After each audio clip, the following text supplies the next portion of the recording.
And there's a difference between having a moment, like I was good in high school, I was good in college, and then having a movement. Those are two different things. Yo, you need to, I hope, can you repeat that? Y'all trying to be, I'm dead serious. No, I'm being for real, like, that was fire. It's a difference between. There's a difference between having a moment and then having a movement. That's it. Like, you train a kid, that could be a moment if they already made it, or you can train 100 of those kids. That's a movement to me. I'm just a black Socrates, teaching philosophy, something that chakras need. Welcome to the Black Privilege Podcast. A big shout out to Brandy Vaughn for sponsoring this week's episode. Brandy is a dedicated realtor with Keller Williams Morristown, serving all of New Jersey in both commercial and residential sales. She's passionate about helping people achieve their goals, whether it's starting a business or becoming a homeowner. When you work with Brandy, you're not just getting a knowledgeable and professional real estate agent, but also a committed ally who's with you every step of the way. If you're looking for a trusted partner in your real estate journey, don't hesitate to reach out to Brandy Vaughn for all your real estate needs. 2008 New Jersey Gatorade Player of the Year, a unanimous selection, all first team to the SC. Oh, I got it. I'm sorry. Start it over. You gotta get that right, bro. Yeah, my fault. He got his It's cars. a lot, you know. Don't. I'm just like, whoa. It's a lot. Like, quickly. oh. You might need a bigger note card. Yeah. I'm crying. In 2009, she was all freshman SEC unanimous selection. SEC all defensive team. For the people in the back, defense matters. It does matter. Two-way players out here. The first Jersey female-born Harlem Globetrotter. And she was inducted into the Mercer County Hall of Fame and the CYO Hall of Fame. She's the co-founder of Fan Favorite Club, and she's an author of a great book called From the Projects to Fan Favorite. In addition, she is the coach of George School. One clap. Second, no, two claps. I'm just kidding. It would have been cool to be coaching the team in Mercer County, but it's cool. Hey, you're making an impact somewhere, so. It's been a part of our struggle a little bit, because we're definitely Mercer County people and Doing it for somebody else feels different. Community. Yeah. Well, let's jump into that. Talk about that a little bit. Getting into coaching after having been such a successful player in your own right, and talk about your team. I'm not gonna introduce them. I'm gonna allow you to introduce them. I'm gonna make them introduce themselves. First of all, thank you guys for having us here at the Lions Den. Beautiful studio. Looking forward to the conversation. And I honestly appreciate you guys wanting to interview us, because a lot of times we have to go everywhere else to kind of share our story and just have conversations. So definitely appreciate you guys. Basketball was basketball, but I think how I got into coaching was my coach. Rest in peace to Coach Kyrie. I resisted it. He told me all the time, you should be a coach. And I'm like, I don't want to deal with parents. You be stressed out. He was just always stressed out. Correct? Yeah. Okay. Just wanted to make sure. And, it started honestly just he was training me, so I was still playing overseas. And he would say, you have too much knowledge to not give it away to the youth in our area. So it started with, he hired me to train his TCA girls. And that's Trent Catholic Academy, Trent Catholic, for people who don't know. Trent Catholic, Jersey. Or the Thrive kids now. So he hired me to train them, and then more and more kids started coming. And the kid that he was training named Peyton, she was at the George School. And he's like, listen, George School, he's leaving. They're looking for a female coach. That'll be a perfect spot for you. And you can use the facilities, build up your basketball program. And I'm like, can I curse on this? Yeah. I'm like, hell no. This is free. I'm like, I ain't trying to coach. I'm traveling the world. I'm doing stuff. I'm busy. But he sold me on the idea of building a culture, but also creating opportunities for other kids and families to go to college for free and get away from Mercer County. So once he sold me on that, I was good with it. And then the first thing he told me, he was like, but you got to get this lady named Tamica. if you know me, I'm very like shy. I'm very like in my own world. I'm like, who the hell is Tamica? So we met at the fan favorite club, and he was just like, I wish that we would have had someone like her when y'all was playing. You know, y'all would have been a lot better, a lot further along. So I feel like we started it together, and you know, been at the George School ever since, trying to build it up. Yeah, we started during COVID, so that was already like a rough time of year to be able to. So how was that? Were the kids like? Were you able to practice or like? We had to cancel like half of our games because kids were sick or you know other teams couldn't make it. So it was a rough. That was a rough time, especially for the seniors that were on the team because they missed most of their senior year. We played like 5 games with the mask on. Yeah. Oh wow. It was tough. Yeah, it was That's tough. when we had the mask. Yeah, that was crazy. It was tough. But again, like, Khalik was such a visionary outside of, like, being a basketball coach. He was an educator. So he kind of sold us on, like, you guys need to get together. Then you bring in, we had David Broach, just Mercer County people. And he just kept saying, like, if you build it, people will come. You got to build it. And he's like, look at what we did with TCA. Nobody really was checking for our school until we made it popular to go to. So we just kind of, trusted him and started working together, figuring out, like, where her strengths were and vice versa. And just one kid at a time. We built around that one kid, and now we're in our 5th year at the George School. We've got 2 superstars back there, so now we can't leave until they get out of here. Yeah, we got to make it make sense. Hey, I love that. Can you talk a little bit, and I'll let you take over. Go ahead. Your working dynamics, your working relationship. What makes this work for y'all? I think that we all bring something different to the table, and we all respect that. We all bring something different to the table, and we try and stay in our lane, I think. Like my specialty is the strength, conditioning, and performance piece. Go check out her videos, by the way, yo. They kind of crazy. Like, on IG. It'll make you tired looking at them. Just looking at You're going to stop scrolling right now. So that, La'Keisha gives me the opportunity to just do what I do. And, I go based off of what the team needs, what the girls need, and we trust each other. I think that's the biggest thing. I think for me and Keisha, especially starting out, it was the dynamic of family. Like she said, we trust one another. All right, like I trust you to handle this. Like go take care of this. Whatever it is, whether it's the basketball, the business stuff. We all are cool in our own spaces, and we're all freely who we are, and we're okay with being around each other. So it just makes it. That's dope. That's dope.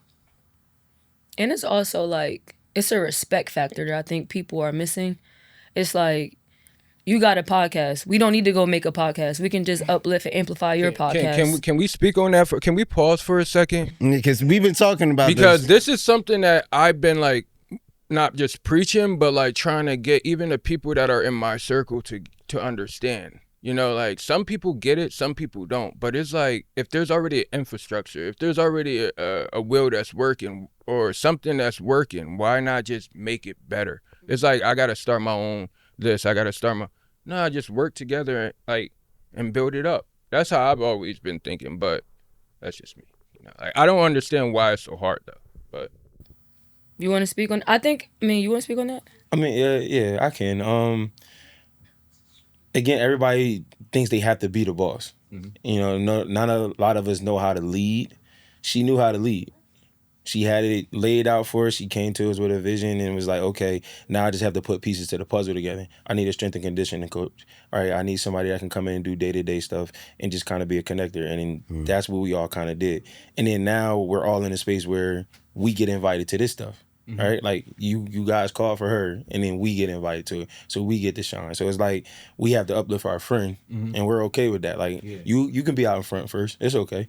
My time will come, and in due time, all our opportunities have now been able to translate into what we all want to do in our personal directions. I love that. I think, like, I'm going to speak on this really quickly. In terms of what you were talking about as far as, like, uplifting and supporting, it's just group economics. Like, we don't need 12 podcasts, maybe 1 or 2 really great ones that everyone wants to come and be a part of and vibe with, right? But I think being a point guard, playing sports, it teaches you teamwork. It teaches you discipline, sacrifice, time management, sense of urgency, like all these like soft skills that people just don't understand. It's just like us, right? When we first started, we was like training out of different gyms and, we had access because as athletes, we were always respectful to the janitors, to the employees, to the boss. Like, and I think that because we had such good relationships that allow us to build even more relationships. But now everyone wants to kind of just skip the bottom people and just go straight to the top. And it just don't work like that, right? Like, you got to put that sweat equity in and you got to put the time in. And a lot of people don't want to do that. They just want to get paid. They want to be seen. They want to do all the things, but they don't understand the back end part. And I feel like whether it's coaching at the George School, fan favorite club, my personal brand, all of the people around me, they put that sweat equity in and they add value. So it's just like people have to be okay with not being in the front. I love that. I love that. I mean, from what I'm hearing is like you can't have microwave blessings. We don't even eat microwave food over here. Listen, we shop at Whole Foods like that. Well, I gotta take it back because I don't want to like miss this part because I feel like it's something that like is big. Can you explain to me how it felt to be Dawn Staley's first recruit? I really can't. No. So, in short, this is a blessing, right? Like, just really grateful, honored, right? Like, respectfully, when I was in high school, I was a Harry Potter girl. So I'm reading books, I'm watching documentaries. I didn't watch basketball as much, so I knew who she was, but I didn't know like all that she accomplished. And a part of it was she didn't walk around like, I'm Dawn Staley. You don't know who I am. You don't know what I've done. I just knew she came into the gym to see my teammate, Brianna Canty. She was a freshman. I was a senior. And she walked out like, I want Brie and I want La'Keisha too. So just honored because in the first 4 years, it wasn't popular to go to South Carolina. We were losing. So when she did get All-Americans, they was out like, I don't want to do this. But they also they weren't patient enough to just trust the process and let it play out. To your point, that microwave success, that overnight thing. But looking at her and, you know, what you see now, that's who she was 18 years ago, whatever the number is. She's been at South Carolina. She just needed people to believe in her vision, right? Win or lose, they just somebody to believe in it. And the fact that she took somebody like me who wasn't known for defense in high school and it was like, yo, you 17, but you guarded Maya Moore in her prime. That's crazy. Like, and I love Maya Moore. That's my favorite WNBA Me too. I'm player. on the I free throw can't line, even like- hold you. That's my favorite WNBA player. Like, yeah. I mean, maybe she's seen something in me that, you know, I didn't see for myself, but I just think it was just like, I would go through a wall for her. Whatever she said, that's what I did, tried to do. What's one lesson that like you learned from her? From her, a disciplined person can do anything. Like, that's her favorite mantra. Like, we get up, we're tired, we're busy, we make excuses, but if you're disciplined, meaning I'm going to do this regardless because I have to do this, I need to do it, it'll get done. If it's not important to you, you're going to make excuses. And you look up, you chilled another day, then you chilled one more day, and you look up, it's been a week, or you just chilling. So that's like one of her favorite quotes is like, a disciplined person can do anything, right? Like, the other thing is you never get a second chance to make a first impression. So I feel like sometimes we think we have time. Like, oh, I'll do it right the next time. Next time. Your next time, they already picked the person that did it right the first time. So that's something that I really like take and like live in my daily life. and I'm sure that's something that you probably instill in, you know, in your players as well. I'm trying. It's like, nah. I think that's why having Coach Tamica is so great because she's very like motivating, very empowering. Like she's a beast. So I'd be listening to her sometimes. But yeah, I just No nonsense. No nonsense. No nonsense. Yeah. And part of it is just like, I don't want them to be unprepared for their moment. You know, you go to college, it's all about discipline, the time management, the ability to get up early, get your early morning workouts in, and plan your day accordingly so you can maximize it. You know, you don't have minutes to spare. You know, you have to be successful in the morning and you have to be successful with your rest at night. Nope.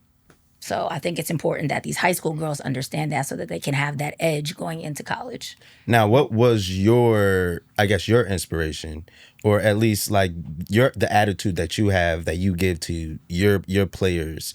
Where did that come from for you?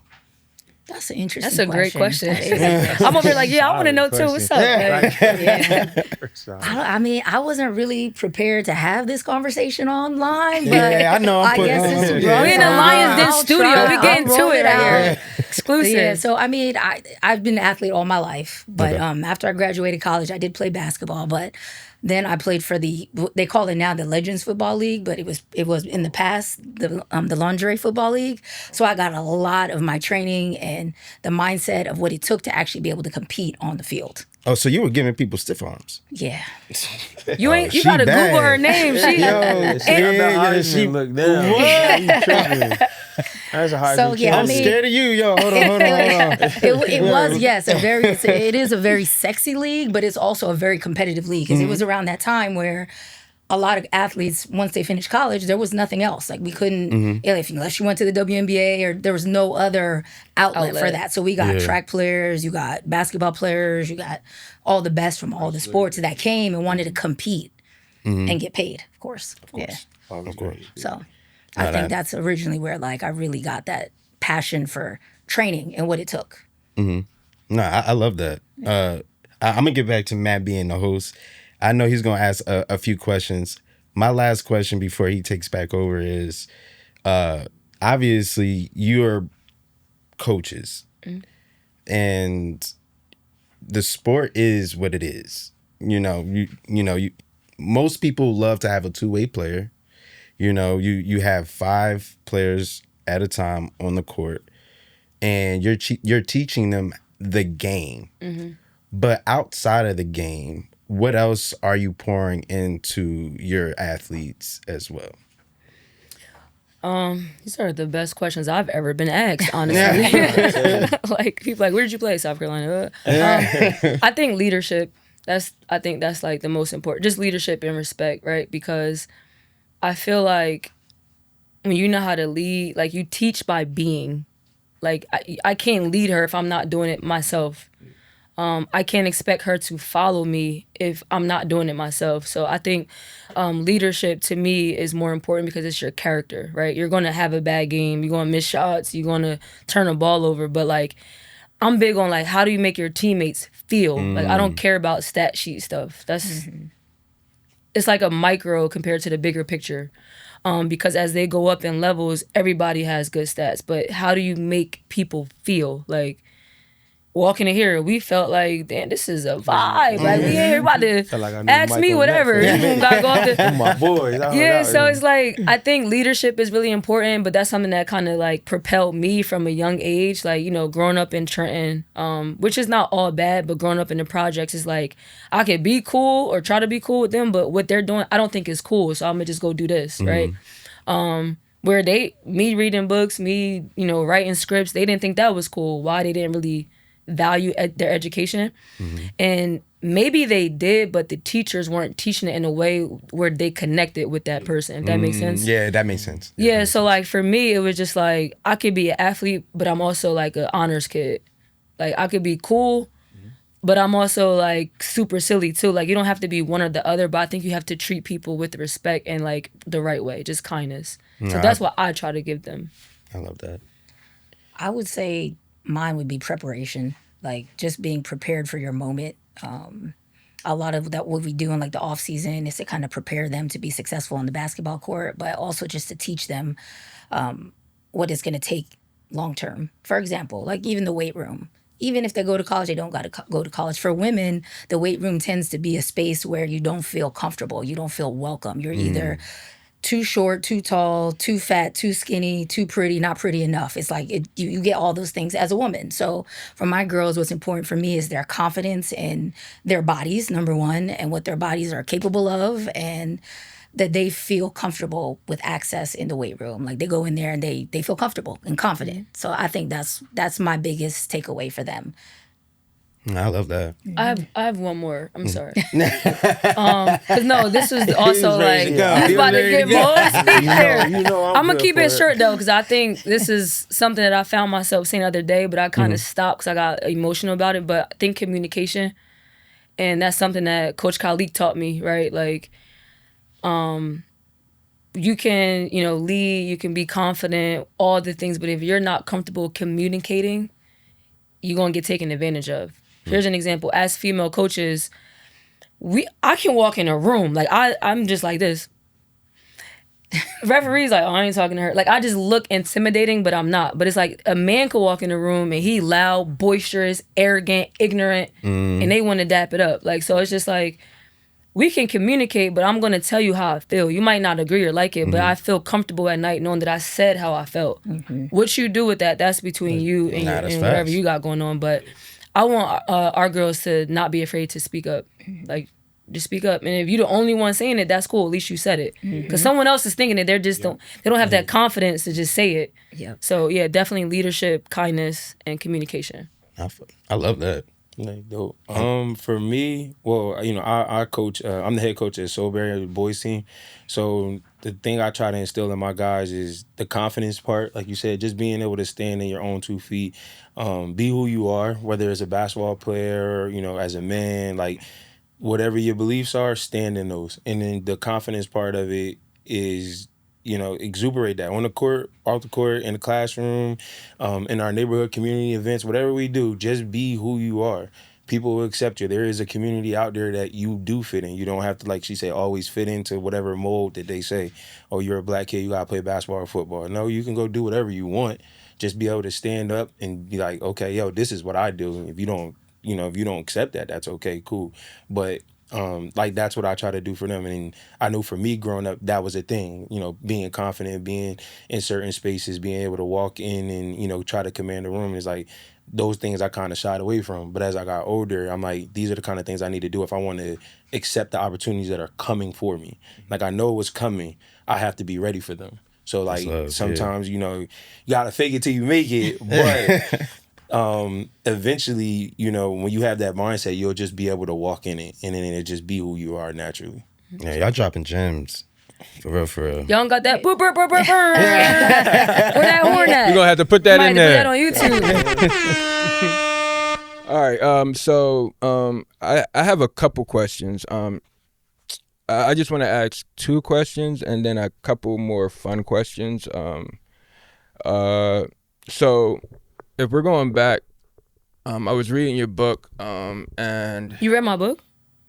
Of course. A lot of people have read your book. Can I dap you up, bro? Dang, I didn't even know that. Go. Yeah, no, I had to. I was like, I she didn't gonna even come promote on. that book. I just put it out. It was COVID. It came out in 2019. I had to, and it's crazy because I was telling my brother, I was like, she kind of went the same route that we did, like to a degree, like at least with middle school going, well, you went to a different middle school. We went to Joyce Kilmer, and then before we went to PJ Hill. And we were in a gifted and talented program because my mom. Oh yeah, we was all in the same thing. I was at PJ. I was at PJ. First time he played basketball, on an organized team. So I was like, yo, there's a lot of comparisons. But I wanted to know, like, who was a big inspiration for you to play basketball? I don't know that I had an inspiration. I'm not gonna give you this fake story. Or if you didn't have an inspiration when you started to play, like, who did you try to mold your game after? Okay, so I have 5 brothers, but they weren't really like hoopers like that. They were artists, and I used to like be so mad that I couldn't draw and color in the lines like them. But I think at PJ Hill, I just was like naturally good at it in gym class, and that's when I met Khalik. He was like a substitute gym teacher, and he's like, "Hey, I have a daughter and I have a son. We can make a team together." So I think when I was younger, I tried to model my game after his son, Leader. Because we were just always together. Like, we played on the same teams, we played against each other. So we would just play one-on-one every day. And he had like crazy handle, the same little step cross. And just being able to grow up with somebody who had shared passions and the same competitiveness, but also the desire to do something that's never been done before. So I feel like between Khalik and Leader, like, they were my inspirations when I was younger. And then as I got older, Rondo was my favorite player. Word, okay. Yep. People like, oh, he can't shoot, but I'm like, he can play defense. He get his teammates involved. He a leader. And I think that he could shoot. He just didn't have to with the team that he had. He had Paul Pierce. That's Ray Allen. He don't need to shoot. KG, yeah. And then as a college and professional, it was Kyrie Irving. So it's my favorite player. It's like the female Kyrie. That's my favorite player. Jersey, I get it. We could probably get Kai to pull up and do an interview. Probably. Hey, make the call, man. Ramone, that's my favorite player. True. That's my favorite player. Like, he all about black empowerment. Yo, Kai, if you see this, man, I love you, bro. Yo. You got to get him in here. Yeah, we're gonna have to call. We're gonna have to put a call out. We'll take care of it. Wait, so is that why you were a number 11? No, it's not why. Coach Khalik numbers was always 7 and 11. Okay. And then growing up, he was Muslim, so I grew up in the temple with him. So like 7 is a number of the Quran and 11 is manifestation. So I just stuck with that since I was younger. 7 is also the number of completion. Mm-hmm. There you go. Oh, we can, yo. Yeah, you don't know. You thought you was interviewing today. It's like, nah. Yo. But yeah, no, but like in high school, I was 23 because 11 was taken. But I felt like I wanted to have a number that like people wanted to wear, try to make something else cool. Because everything was like 8, Kobe, 23, 5, 3, Iverson. I'm like, I'll take 11. I could do that. So I just kind of stuck with it. That's what's up. I like that.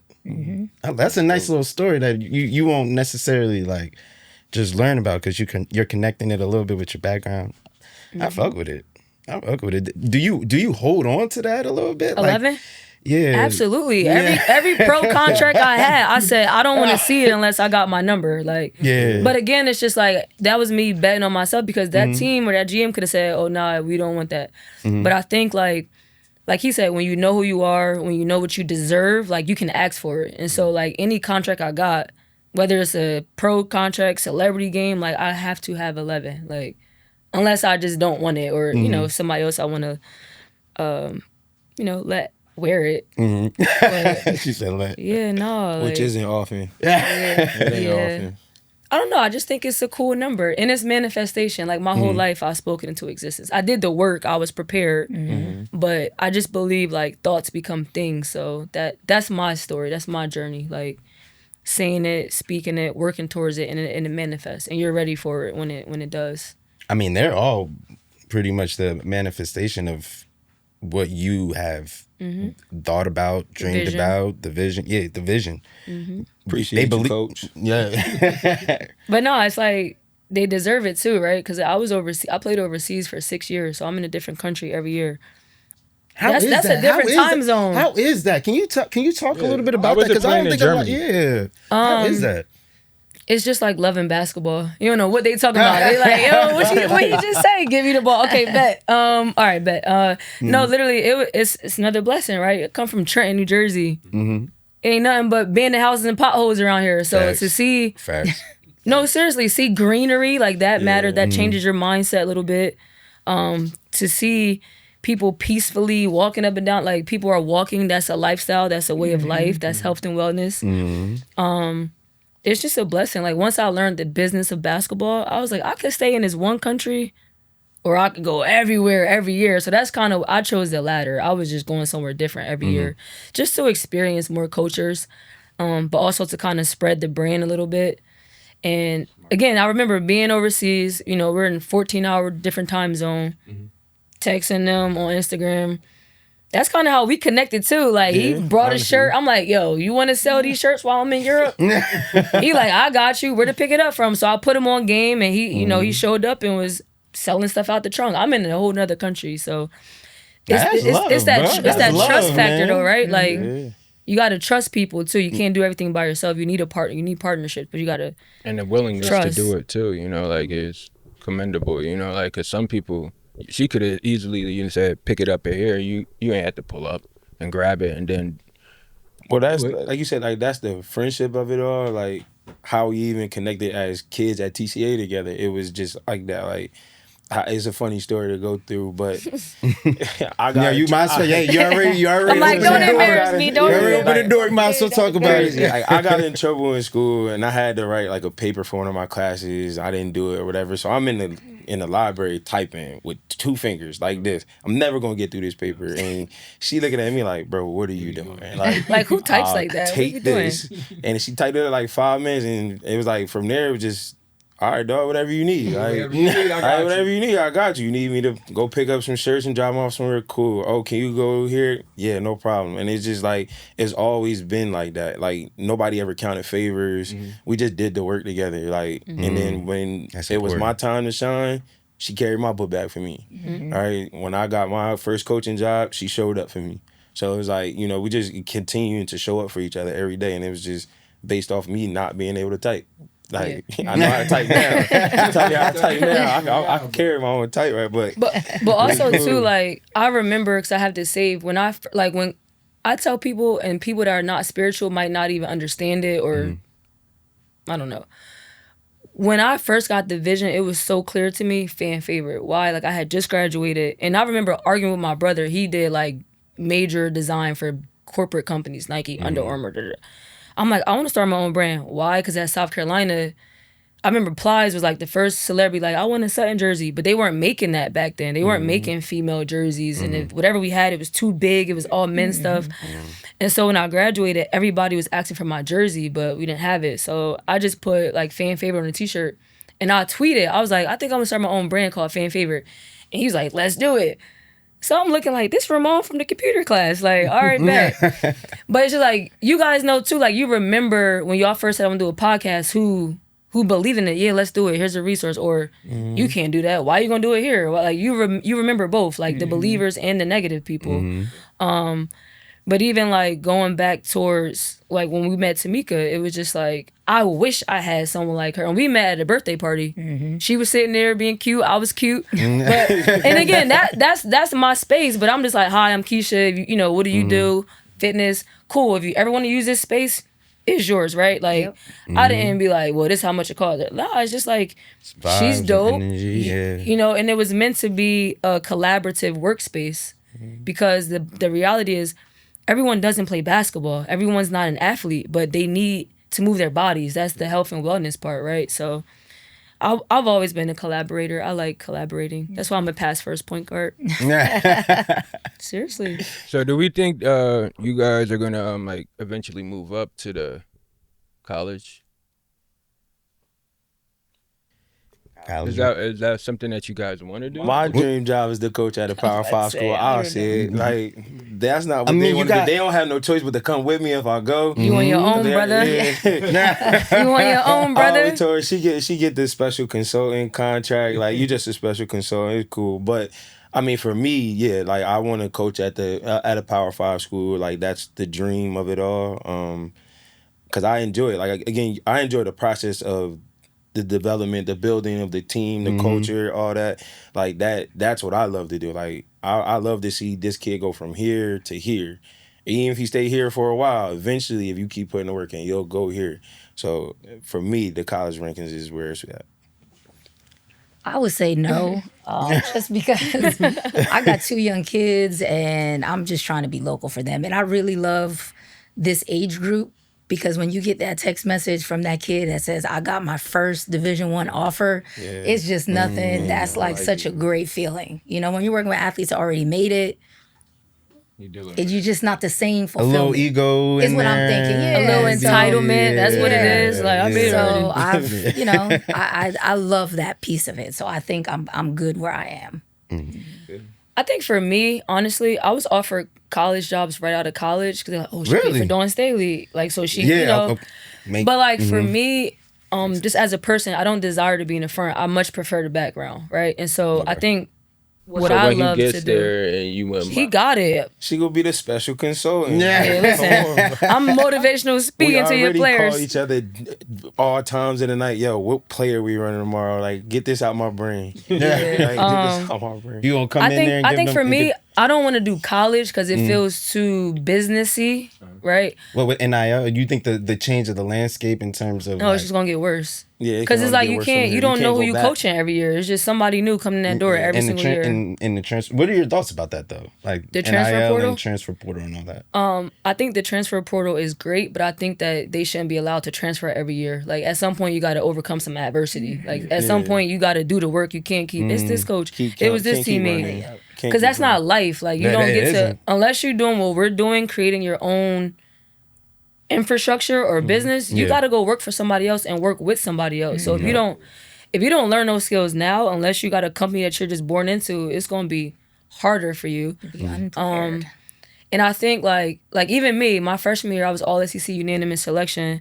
And I remember people being like, oh, you should go to Georgia, go to LSU. Because now I had made it to their eyes. Like, who is this girl from New Jersey that we never seen on a circuit before? I wasn't on the circuit because Khalid, we didn't have those resources. Nobody from here really made it. Like, people did, but they didn't go outside of this area, respectfully. So that door wasn't open, right? And so going to SEC, I could have transferred, but I'm like, no, I'm going to stick with her. She believed in me. Like, I'm rolling. Nah, that's love. NIL, I love it because I feel like I was NIL before NIL was a hashtag, respectfully. Like, people weren't making their own brands. They were trying to get signed by Nike or Under Armour. Or they were okay with just buying it. But being a kid that was also creative, I wanted to, like, make the stuff people was consuming, you know? And that kind of came from my journey with Nipsey Hussle, which I, like, discovered him in, like, 2010. That's my Rest in peace. Rest in like, peace. everything was just about ownership and, like, you know, creativity and equity. So, like, I learned those terms. Learned them in college, but I'm tired. I'm tired from the weight room. I'm trying to think about this long ass practice. So I was there, but I wasn't really paying attention. But I passed. But anyway, like, listening to Nipsey's music, we got our degrees. he made me believe I can do it. It was just about, like, taking that first step. A lot of people, they don't want to take the first step because it's not perfect. Or this person hasn't validated yet. It's like, no, fuck them. Take the first step. And you keep stepping, somebody else going to naturally come either behind you or beside you. But my thing is, if you ain't got no motion, you better get with somebody that's moving. Otherwise, you're going to stay stuck. No, so you're going to stay stuck. Like, it's okay to get behind somebody else. Yeah, it's crazy you mentioned Nipsey. I was just listening to I Do This on the Slauson tape. That kept me encouraged. That's what I'm saying. They don't know. They only know Victory Lap and Lauren London. It's crazy. It kept me encouraged. It kept me encouraged. So I love where you all are mentally at right now. It's a ticking time bomb, and I mean, everybody has different goals and perspective, but for great reasons. And it seems like you all are grounded. Like, very much grounded in what you want, what you plan on achieving, and what you're doing now. And I gotta applaud that. It go back to like what y'all said about Danny though, right? Like, being intentional, because I feel like when people are just doing stuff, they end up, I'm over here with her, I'm with him, I'm with her. Like, you all over the place. Like, and it's just like, could they be chasing that next big moment? Maybe, but they can also create it for themselves and then let the world catch up to them. So that's kind of always been our mentality. Like, we're not doing this for anybody to, good job, Tamica. Yeah. I know you can do it. Like, we know we can do it because we know we can do it. Like, we've been around it. Her experience, his experience. Like, people like, oh, how he get a coaching job? Which, he's the most brilliant basketball mind I've ever been around. He's a geek when it comes to basketball. So it's just like, I just feel like being intentional, right? Like, when we first started, we were praying, like, we need somebody else to come in here and come her and her husband for a birthday party at a basketball facility, right? Oh man, we need somebody else that could share our story. You know what I'm saying? Like, because some people looking like, oh, it's not really a basketball court. No, it's not, but it's also just a space for people to come together. To be and to make new friendships. You know what I'm saying? So it's like, I think things could be whatever we make it, but we have to be intentional about what we want to make it. It can't be everything. Like, I tell Romone, like, dang, we need another trainer, we need another coach. But we'll look at each other like, nah, because we're also watching. Well, I'm not really watching. I am. Like, I do my homework. He's watching to see. It's like, if you're not doing nothing, how can we invite you into our sacred space like this? We can't. So, like, you can't say, like, oh, I want to interview Kyrie one day if you don't do all these 100 interviews to prepare you for that one moment. Like, y'all might get 15 minutes. It better be the best 15 minutes of your life. So we're just trying to, you know, like, just be intentional about, you know, not so much what we build, but like who we build with, because we already know who we're building it for. It's the youth. So yeah, I just wanted you guys to just talk about the fan favorite club just a little bit, like, just give some information, like, where they can go, like, what you guys do as far as development, just so, you know, our viewers can, you know, whether it's check you guys out, come in, you know, they might need some one-on-one training with a great coach. I'm booked and busy. It's like, no. I'm just putting it out there, you know, like, so, yeah. So as an official title as the director of basketball operations for the Hey, sticking the chest out. Let's go. Gotta stick it out just a little bit. I gotta stand on what I Nah, heard. you whispering. You don't believe it still. You still whispering it. You trying to whisper. He like, as the director of as that person, you will be contacting me a lot of times. Your emails come to me. But you can also find us on Instagram at the Fan Favorite Club. Our website is fanfavoriteclub.com. You can go on there. You can fill out an inquiry. And on there, it'll list everything we do from training, private training, semi-private training. We have group classes. Those are every Tuesday and Thursdays from 6 to 7 for beginners, and then 7:15 to 8:30 for the advanced class. We also will be having a bunch of summer camps and stuff coming up. So once you go on the website, you'll kind of see everything. Or you can always just reach out to one of us and we'll give you all the information you kind of need. Like you said, we have everything. And you go on there, you can find Tamica's information. She'll be able to get that Vertimax training. Y'all need that. That's really key. Yeah, like, she gonna put you to work. She gonna put you to work. Dead before you even started. Like, you're just looking at her setup like, I gotta do all of this. I remember my first workout with Tamica. Oh man. Yeah, that was painful. The first. You always gonna remember your first, right? You always gonna remember your first. And I can always, like, we were working out, we was doing a warm up. And she was like, all right, now we're going to get into the workout. I said, well, I'll see y'all later. I said, I'll see y'all later. Like, the warm-up is the hardest part. It's the workout. We've been warming up this long, and we had to do it. And then she's like, Ramon, only 5 minutes passed. I said, yeah, y'all got it. Yeah. Y'all got it. I'm not too far. But no, like, the work, like she said, the work is good from both ends. It's a lot of experience in that gym. It's a lot of people, we're looking to develop. We're not just looking for the best player to just come in, take some videos, and then, all right, you can go ahead. A lot of our kids that we had, are being successful. 2 back there, another kid, Zion Holmes, had Lawrence, shout out to him, Dominic Raymond and all those guys. Like, we've seen where they come from. We've seen where they started. And a lot of them, when you look at them, they don't even pass the eye test. And now they're key contributors on teams, whether it's in college, whether it's in high school, guys that are going overseas and stuff like that, they're key contributors. We're able to see the growth. So if you want to come train with us, it's definitely about the growth and development part of it all. We're not here, superstars want to come through, cool, but we really live in the life of developing from little to big. I think too, because I want you to answer the question, but just going off Tamica workouts, like, although they're hard, what I appreciate most about you is that you're motivating them through it. It's not, like, I feel like, some trainers, coaches, they just want you to do it. Oh, I can't. Do it again. One more rep. You got, like, explain why. Not even why, but, like, there's no type of real conversation. There's no empowerment. It's just like, this is what you doing. And it's just like, no, like, she's talking you through the whole thing. Like, it's a real nurturing even if you feeling. want to give up, like, how positive and, like, no nonsense.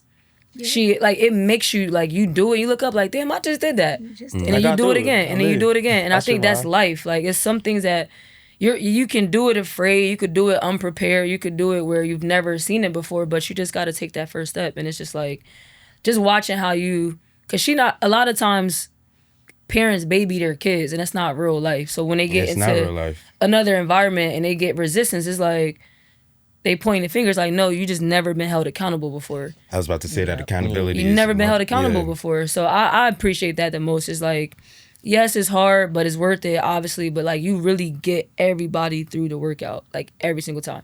Because no matter how much you work out, you still not going to be ready for a workout. Like, I don't care what nobody talk about. I'm in shape. No, you're not. Because you're going to find something else and be like, damn, what am I doing here? She going to test your limits every time. And you want somebody to do that, though, right? Of course. You don't want yourself to just cap out here and you just kind of cool. Get comfortable. Like, she pushes you there. But it's still like for me, like I said, like when I'm watching her, it's still like a nurturing feeling there, though. Right? You don't feel like she said, it's, you like you're being like a drill sergeant. Like a drill sergeant. No, it's like, come on, you can still do this, but you're going to do it, though. Like, it's that type of feel. Your ass can be tired, but you still going to give me this rep. Like, it's cool. Finish it. I'll give you a second or two, but then you got to go finish it. So, like, you're being that's real nice. I was about to say, how is this making you feel right now? Because they wouldn't be here saying that. They'd be like, she's a drill sergeant. No, I mean, you're an expert. Part of it is, you got to teach the kids how to be comfortable being uncomfortable. Like, it's fight or flight. And as long as you're used to living in that discomfort and being able to push through it. And part of it comes from the workout. Like, did I prepare? Was I prepared enough? You get in the game, you're like, holy shit, I did all this stuff in my workout. There's no way I that can't exactly. do it. So Yeah. the getting the body right, gets the mind right, it all kind of just it unifies the right package, I think. So Hey, I love it. I think just kind of to answer the fan favorite question, right, outside of basketball, the inspiration behind it is two things. There was a kid named Siani Kirkman. She was murdered in 2016, but just a kid that I knew. She was in a car with like 8 other kids. It was a Sunday. They had nothing to do. They just driving around. Unfortunately, they drove into the wrong neighborhood and got caught in a crossfire. But out of all the 8 kids, she was the only one that passed away. So it was in that moment. I remember I just came back from Bulgaria, and I was just like, I was so annoyed, and I was disappointed, and I was frustrated that the city of Trenton didn't have anything for kids to go to on the weekends. Like, I remember being like, why aren't the rec centers open? Just asking questions. Like, when we grew up, we had rec centers, we had all these things. We had access. So in my mind, I'm like, okay, none of those kids was basketball players, but they needed somewhere to go to just, if they don't want to be home, or maybe the home life is hard. Safe place. That's why school is such an important place, because that's where some kids eat. They get hugs, they get eye contact.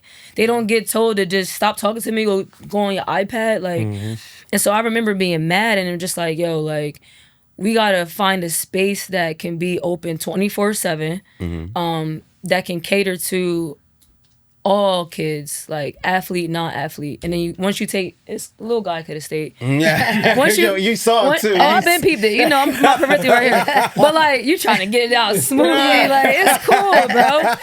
But I know you peeped it. yeah, because you all awkward trying to get it out. I'm trying to keep it together. Yeah, you could like, you want to hear this speech or not? Just get it out of here. But like, I just feel like myself and my upbringing, I was more than an athlete, but people only knew me as an athlete. So it's just like, I want to hoop, but I also want to be in a space where I can create and like bring people together and be a connector. So, fan favorite is more than just basketball. That's just kind of the medicine to get kids in the door. Obviously, like with Simone does all of our marketing and our graphics. She has a company called Money B Productions, but we take that one kid that like trying to play basketball because their friend do it, but they don't really like it. Cool, kid, you come and record the workouts. Let's teach you how to record it. Let's teach you how to edit, show you how to use a computer. Because I feel like if you don't meet kids where they are, there's a disconnect. So it's like, if we can make it cool in the fan favorite club, that same kid can go to school and now be like sitting up. They're more engaged. They're more curious. So I feel like it's really a space where like people can be creative. So fan favorite club, CLUB, was like creating leaders who understand business. So that was kind of it. And then the other inspiration, Jeff, one of our other coaches and directors, he was a kid who, he didn't pass the body look test, right? So he kind of got cut from his high school team at Trenton High just because. Super talented, like super, super talented. And I remember I would come home from overseas and work out at the YMCA, and Jeff would be in there cooking everybody, like super nasty. He used to be called, he used to call himself Jeff Blurry, like Steph Curry, because he could shoot. No, that's what he used to call himself, because he could shoot and he could blend you up, right? Yeah. So I remember speaking at his school, and I was just like, I'm about to go to Australia, but I think I want to open this youth center. So if you're interested, write your name on this card. Write your name, write what you want to be when you grow up. So I'm on a plane, 14 hours. I'm looking through all these cards. And he was like, basketball trainer. So once we opened the space, God willing, thankfully, I called him first. I'm like, you want to be a basketball trainer still? Mind you, he in high school. He don't know what's going on. I said, if you serious, show up at our camp. Don't be late. He was there hour early.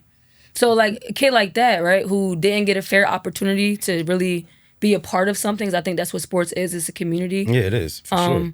I was like, we got to create a space for kids like that people just look over because they're not somebody's family member or some kid on the internet. And, like he showed up, and he would intern, and he would sweep the floors, he would wipe down everything. I'm learning how to do stuff watching Jeff. Because, as a professional athlete, like we walk in and everything's already set. Like food's here, table set, like we in and we out, right? But, just creating spaces where everyone can do what they love, and just kind of empower and encourage everybody else. I think that's, to me, like the core of why we opened the Fan Favorite Club.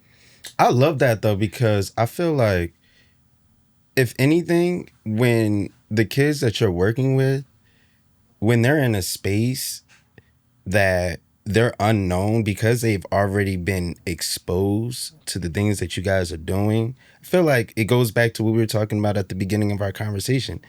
It gives them confidence. It's like, y'all don't know. I be at fan favorite. Like, I be doing, like, y'all don't really know how capable I am. And I really do love that about what you're sowing into the people that come through fan favorite. And I love and people don't see this, and we plan on doing this before the episode's done, but y'all brought some of the kids with y'all. Oh, we did. Yeah. And I love that. Like, if anything, that's just, if anything, that's just a verification, validation of exactly what you guys plan on doing. Like, they get Exposure. to see, they get to see you in a creative space, talking about sports, but also talking about the things that you truly love and what you guys want to pass down to them. So I love that. But we hope they're listening, but Yeah. All right, so I just have 2 more questions, and that'll be it. So the first question is, and this is for everyone. If you had a Mount Rushmore, oh yeah, I love yeah. Let me take my drink of water. It's like, nah. There we go. Of women, we can either do women athletes or we can do women basketball players. So women athletes. You gonna do women athletes? Rushmore women athletes? Okay. But they have to be Jersey born. Jersey born. I'm from California. Oh, I don't know that. That's hard. All right. We could just do all time. All right, since you're from Cali. What part, by the way? San Diego.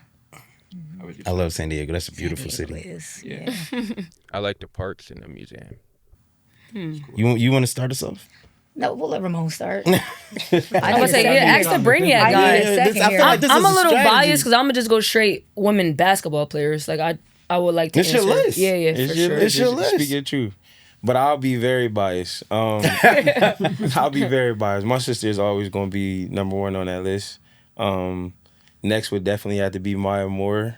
I loved watching her grow up in UConn basketball. She was very, very inspirational in watching, just as a basketball player, not even just as a female, how she did things, but as a winner. Like, if you ever really watched her track record, it's ridiculous. Definitely gonna go Cheryl Miller, one of the best basketball players, if not the GOAT of basketball players. Okay. Probably, I think she might be number 2 So much all-time pressure, scorer. right? I can't come behind Ramon. This is crazy. That's why they He said let was me go able to first. roll it Always. out. And last, Mia Hamm. I wasn't didn't really know much about soccer, but I remember watching her in soccer and how she prepared for things and how she worked and like the professionalism she put into soccer, especially again I don't think soccer is really big in America, but she carried it for such a long time in the United States, and then her track record amongst the Olympics, like she really put soccer on the map. So that would be mine. You go next, Keisha. This is awkward. So, no. Okay. So I was trying to do the Jersey thing, but, I'm going to start with Hannah Hidalgo, only because she's from New Jersey. She's a beast. She's a dog. She's a motherfucking problem. We was listening to Weezy in high school. But no, I think, like, she's amazing. Like, to be 5'7", and she's accomplished everything in basketball except win a national championship. Hannah Hidalgo, because I think she's the future, right? Like, she's the future. I'm going to go Asia Wilson because I'm a Gamecock. And I feel like even with Asia, her ability she's changed the game of basketball. I think she should be the new logo, but who am I? I agree. But, like, just her, her relatability, right? She's more than a basketball player. She's dyslexic. So, like, that's the education piece that tugs on my heart. But I think she's accomplished everything there is to accomplish as a basketball player, but also a business mogul. So I'm definitely gonna go Hannah, Asia. The other two, I kind of want to say, I don't want to say kind of, but I think I'm gonna go with Brianna Canty. Shout out to Bree. Someone that most people don't know, probably never heard about outside of our area. But I feel like for me, she was the first player I ever seen really like make it. And you know, she had some health conditions in college that weren't disclosed, but just again, a story of perseverance and all the things people doing now that everybody's like, wow, I never seen a girl do that before. Brianna Canty was doing that at like 10 years old. Seriously, there was no social media, there was no videos to document it. So definitely her, and then I'm gonna say myself respectfully, because fuck with that. People could say all that, who the best in Trenton, but you're not the best if you never left Trenton, respectfully. Like, we've been all over the globe. Yo, talk your shit. No, I'm not trying to be arrogant. I'm just no. We ain't taking that at all. You can't talked about this last summer in Chicago, bro. You can't be the best if you didn't see the best, like, right? And so it's just like, you know, Trenton is one thing, Mercer County's another, New Jersey's the next, but then you got the tri-state. Now you got the East Coast region. Now you got the country. Then you got other countries. So it's like, you know, just leave me out of that conversation, please. She been dominating continents. Y'all tripping. Hey. Oh, my turn. And it's like, you can. Hey. About to get out I thought. But also, last thing, you can't be the best without longevity. To me, I agree with that. Think about your favorite rappers. You can't drop one album. I'm the best. Like, you gotta. I think you have to have longevity. He gets the nod because of his longevity. Not my. I want to say he's my favorite, but I understand that. I mean, even basketball wise, you know, I mean, LeBron is considered maybe number 2. Number three. We have to. We like Kobe more. Yeah, but this gonna take us all podcasts the end of the time. Yeah, we ain't about to do this. I just feel like this is my last thing. There's a difference between having a moment, like I was good in high school, I was good in college, and then having a movement. Those are two different things. Yo. You need to. I hope. Can you repeat that? Y'all trying to be? I'm dead serious. No, I'm being for real. Like, That was fire. It's a difference between. There's a difference between having a moment and then having a movement. That's it. Like, you training a kid, that could be a moment if they already made it, or you can train 100 of those kids. That's a movement to me. You could be, I was good in high school, so was everybody else. Like, what happened after that? And then what happened after that? Like, it doesn't have to be on the court. It just, there's a difference between having a moment and a movement. I feel like Lions Den is going to be a movement. I do. You already did the work. This is better than some of the Globetrotter studios I've been in. Real talk. Like, they putting us in the closet somewhere. It's like that. If I ever do another podcast, they got to meet this standard. I'm walking out. Yo. Hey, yo, video guy. Hey, yo, video guy. Yo, Moment, not a movement. Go ahead, meet. I'm going to have to go with Keisha on that. I definitely would say Asia Wilson. I love Hannah Hidalgo. I just love her game because she's such a defensive-minded player. She's just a dog out there, and I love that kind of athlete.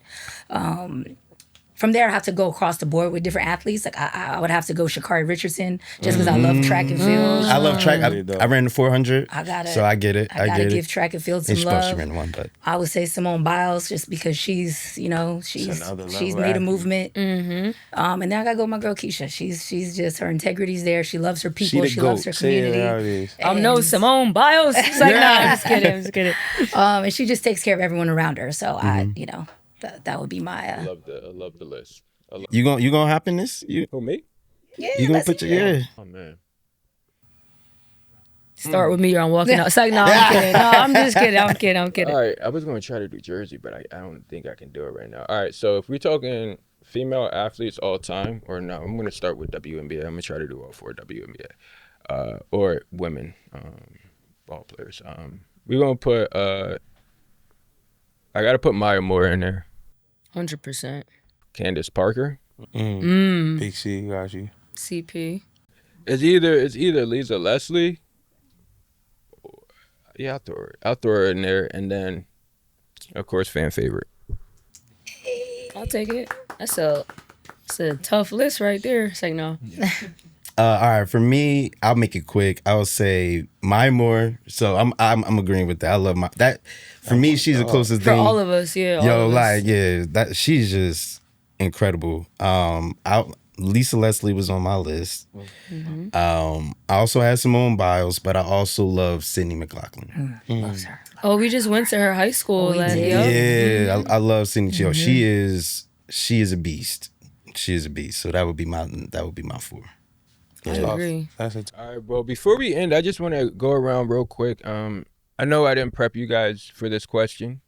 I prepped But being that the name of our podcast is called the Black Privilege Podcast, we want to know, number one, if you believe that there is such thing as black privilege.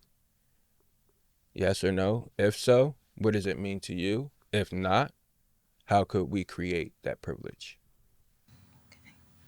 That's a great That question. is a great Question. question. We'll make sure we give you the right answer because that deserves That's the a right great- answer. Right. You can't just Being that be you saying were prepped anything for it, right I think now. you should go first. I don't even know if I seen that in the prep questions. I just was like USC, Gamecock. Okay, I could do this. Yeah. Wait, so you said, do we believe that black privilege exists, and if so, what does that mean? Yeah, to you. And if not, if you don't believe that there is such thing, what can we do to create that black privilege? That's a great question. I feel like I believe that black privilege does exist because I feel like we create the culture that everybody else want to try to be like and be a part That was of my idea. and exploit and take money from and make money off of. However, I feel like a majority of black people don't recognize the dope, educated, talented, deserving black people next to them. So if we did more of, to your question of how can we create it, we have to first acknowledge that it exists, that there's somebody around you doing something really, really incredible or inspiring. And then two, we have to support it because in order for anything to grow, it needs the support. Like it just can't grow on its own because we want it to grow. And then three, we have to sustain it. So we have to acknowledge it first, then support it, and then help it sustain. And I think when you do that, you create more black privilege, I feel like. I'll give that answer. I think for me, yes, I do think we do have black privilege. Like she said, it's a cultural thing amongst everybody. Everybody wants to take from what we have, from the riches, the music, the food, inspirations, everything. A lot of you see is black. I think for me, where it cultivated from was I attended a HBCU, so I got to be around other black excellent individuals. Whereas growing up, it was kind of a negative connotation to be the black kid, you dress a certain way, you talk a certain way. Whereas you get to go into these spaces of HBCUs and you get to experience it with other educated individuals who are trying to be creative, who are trying to get to a certain spot, but they look like you, right? Like a lot of times we look at our history books, we look around our classrooms when we're growing up, whether it was going to Trent High, TCA, any of those schools, you've seen other cultures. You didn't really see a good representation of who you wanted to be. So for me, going to those schools, it actually kind of cultivated that understanding, like black people are dope, right? Black and brown people First are and dope. foremost. First and foremost, we are dope. We are highly educated. We are highly creative. And we just need the comfortability and space to be that and then showcase it to the rest of the world. I mean, you guys already know because you guys take it, but like this is just need to be a safe space. Like understand that, we accept who we are. And this is what, we can offer to the world. And if you guys, change your mindsets here or there, it could be a dope collaboration. Yeah, and black people, we're more than athletes and artists. Like we can be in a C-suite too. We can be in leadership positions. Yep. And if you allow us to be, your culture wouldn't suck so much because y'all hiring people with good resumes that's trying to figure it out. We experience it. This is our lifestyle. We go through this every day. So it's not that hard, but I think that to your point, it's a privilege to be black, right? Don't even get me started, but it was times where they was taking books from us. They didn't want us to read. So I think that black privilege does exist. We just have to do a better job of acknowledging it and supporting other black people, I believe. I agree with both those answers. I think I support it 100%. But just to play the ops, I would say, coming from where we coach, just to play the opposite, no, I feel like it doesn't. I feel like we still walk into rooms and we feel like we don't belong, in our space of where we are. So in ways we do, and in certain ways we don't. And how do we change that? We get, especially as black women, you get more black females that are in the performance space, more black women that are coaches, just more black women getting the opportunity to be a part of those higher roles. And I know that it is happening, but I think we can do a better job of promoting and celebrating black women in those positions, just speaking from my standpoint. I don't disagree with that, for sure. I agree. So the last thing of how it can be created, I feel like leaders have to be okay with getting out the way. And a lot of people in those positions, I get it, pension, retirement, legacy, blah, blah, blah. But it's like, you're not doing anything but taking up space. So to me, right, I would much rather, like, sure, I can lead this, but I can get out the way so now somebody else can lead it. And somebody, because it's still a part of my legacy. It's still a part of the privilege that we created collectively, but sometimes you got to get out the way. And it doesn't take nothing away from you, but I feel like that's what I learned from Khalik too. Khalik was like, this is what we did. Obviously, I experienced it, but then he just kind of positioned all of us, and then, you know, he put us on game. But to your point, being a black coach, we could look at somebody like a referee, white old man. This about to be a long Hey, excuse me. I'm like, yo, excuse me, can you come here? They won't even look at us because I don't even know what's the reason. Or like we have players that they're big, black, strong girls. So they getting bumped in their back. They won't call it, but the other kid, they get bumped. It's burp, burp, burp. Like at the end of the day, they're still little girls too, so they deserve that same respect. But yeah, I agree. But we still got to keep being our black ass. So like, whatever. Like just make them uncomfortable. We chilling. Yeah. Well, I just wanted to say thank you for coming on the pod. Appreciate you. And just having a conversation. Can we clap? Yeah, hell yeah. Great job, great job, great job, great job. Yeah, y'all have been Oh, you got the amazing. claps in the back. Oh yeah, thank you in the back. Yeah, shout out to Cam, Ryan, Rel, Ocean. Can we bring him out? Can you guys come out before we end? Yeah, you guys aren't gonna fit in there. Cam, come, you can come here. Come crash. Come on, Ryan. Yeah. One of y'all, yeah. Y'all got to see right there. I mean, I would say you could sit here, Ocean, but nah, go ahead.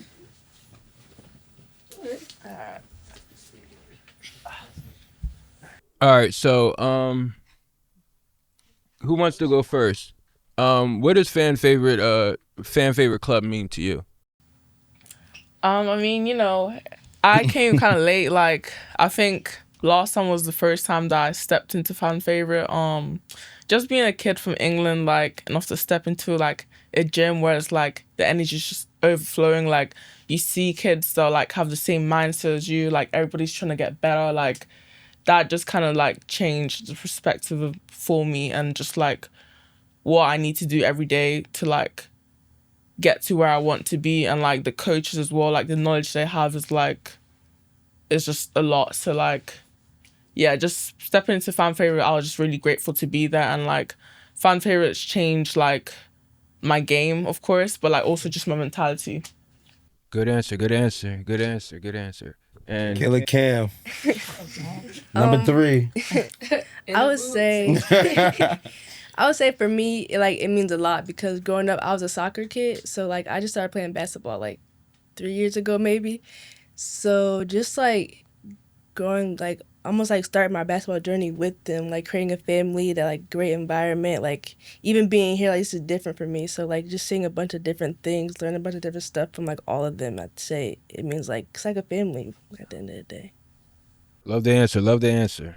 Yo, shout out to fan favorite. We thank y'all for coming here. We see these beautiful black faces, and we appreciate your time. And we just want to say it's all love for our viewers. And, Black Privilege Podcast, we're doing it big. And I love it. The energy is crazy, but also insightful. So thank y'all for coming, making y'all time, taking y'all time to meet with us. And we're going to say peace. Next generation, just in case I don't make it, then at least they'll pay attention to the signs, read the soul.